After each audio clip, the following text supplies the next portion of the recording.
আসসালামু আলাইকুম। আজকে রান্না করতে করতে মাজার শরীফ জিয়ারতের নিয়মগুলো বলে দিব। মাজারকে সামনে রেখে দাঁড়িয়ে প্রথমে সালাম আরজ করব। আসসালামু আলাইকা ইয়া উলি আল্লাহ, আসসালামু আলাইকা ইয়া আহলাল কুবুর, ইয়াগফিরুল্লাহ লানা ওয়া লাকুম আনতুম সালাফুন ওয়া নাহনু বিল আসর। তারপর আস্তাগফিরুল্লাহ বিজোড় সংখ্যায় কয়েকবার। বিসমিল্লাহ সহকারে সূরা ফাতিহা 1 থেকে 3 বার। বিসমিল্লাহ সহকারে সূরা ইখলাস 3 বার অথবা 7 বার বা 11 বার। বিসমিল্লাহ সহকারে সূরা কাফিরুন 1 বার। বিসমিল্লাহ সহকারে সূরা ফালাক 1 বার। বিসমিল্লাহ সহকারে সূরা নাস 1 বার। বিসমিল্লাহ সহকারে আয়াতুল কুরসি 1 বার। বিসমিল্লাহ সহকারে তাকাসুর সূরাতুল তাকাসুর 1 বার। দুরূদ শরীফ 11 বার। মিলাদ কিয়াম করে তারপর মোনাজাত করব। আসসালামু আলাইকুম।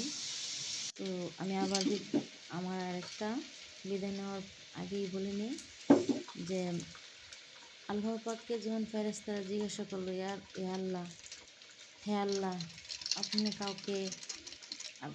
কাউকে জন্ম দেন নাই, আপনার সাথে কারো কোনো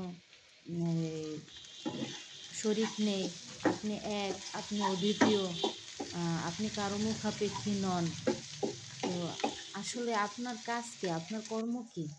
তখন আল্লাহ উত্তরে বলেন, হ্যাঁ ফেরেশতাগণ, আমি আল্লাহ এক, অদ্বিতীয়, আমার কোনো আকার নেই, আমি কাউকে জন্ম দেইনি, কারো কাছ থেকে জন্ম নেইনি, আমি কারো কোনো মহাপেক্ষী নয় ইত্যাদি। তো আমি আমার হাবিবের উপর আমার ফেরেশতাগণদেরকে নিয়ে অবিরাম আমি আমার হাবিবের উপর দুরূদ করি সুবহানাল্লাহ। যেই জায়গায় আল্লাহ নিজে ওনার হাবিবের উপর দুরূদ করে, আমরা সামান্য ওনার বান্দা, তো আমরা দুরূদের মূল্যায়ন করতে পারি না, দুরূদকে আমরা প্রেমও ভরে দুরূদ করতে পারি না, এরা আমাদের জন্য দুর্ভাগ্য। তো আল্লাহ কোরআনে এখানে একরকম আদেশও করেছেন, ইন্নাল্লাহা ওয়া মালাইকাতাহু ইউসাল্লুনা আলান নবী, নিশ্চয়ই আমি আল্লাহ মালাইকাতাহু মানে ফেরেশতাগণদেরকে নিয়ে আমি দুরূদ পড়ি।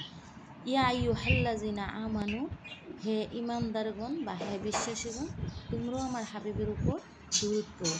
এখানে যারা ঈমানদার তারাই আমার নবীর উপর দুরূদ সালাম পড়বে, আর এই আদেশ একমাত্র আমার আল্লাহ।